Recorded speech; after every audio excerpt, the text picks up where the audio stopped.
this is just the country overview. I think it's clear that there's 11 countries in the One World No Hunger program for food and nutrition security.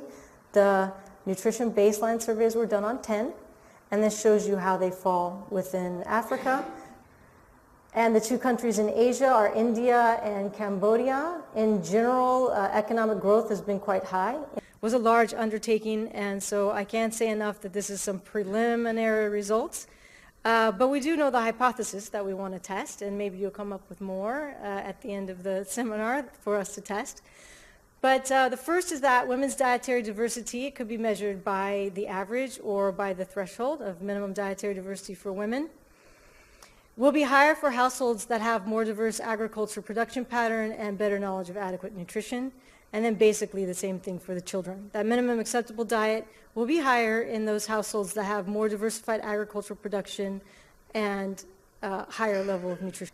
So when we look at the dietary diversity for women, we in fact were happy to see that in 9 out of the 10 countries, there is at least 1 and a maximum of 3 agriculture variables that were significant. Agriculture factors weren't as predictive, so in only 5 out of 10 countries was there 1 and a max 2 of these agriculture factors that were significant.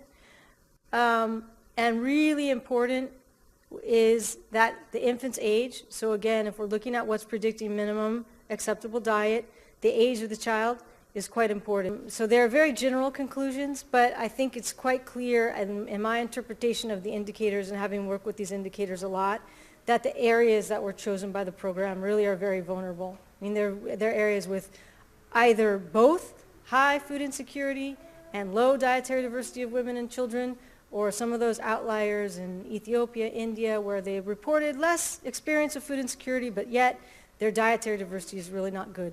So focusing on dietary diversity of the women and minimum acceptable diet of the children seems very appropriate.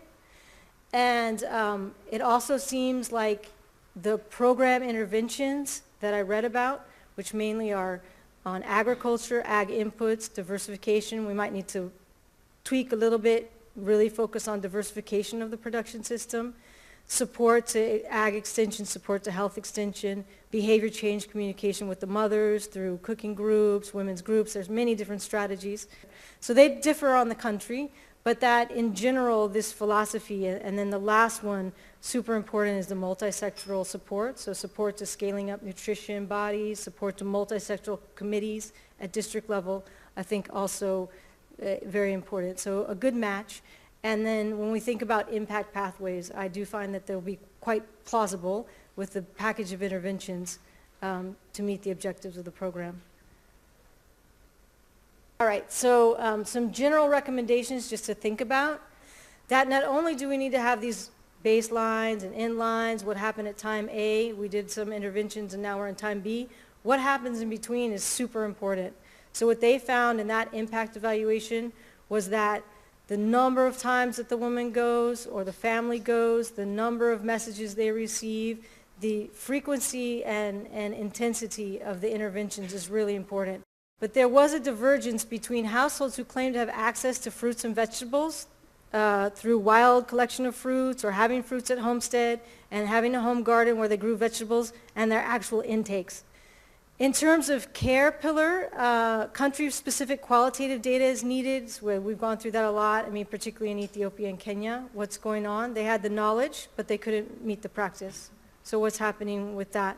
And, you know, lastly, in terms of health and WASH, there were lots and lots of household data on hygiene and diarrhea prevalence and how the woman takes care of child with diarrhea. But what struck me from when I really looked at the data was this very low access to safe sanitation. So in some ways, of course, household sanitation can improve. But if basically the population doesn't have access to toilets and they're using, you know, the bush, it's going to be very hard to really pull up, I think, your health conditions in general. Okay, and with that, thank you very much for your attention on a Friday afternoon.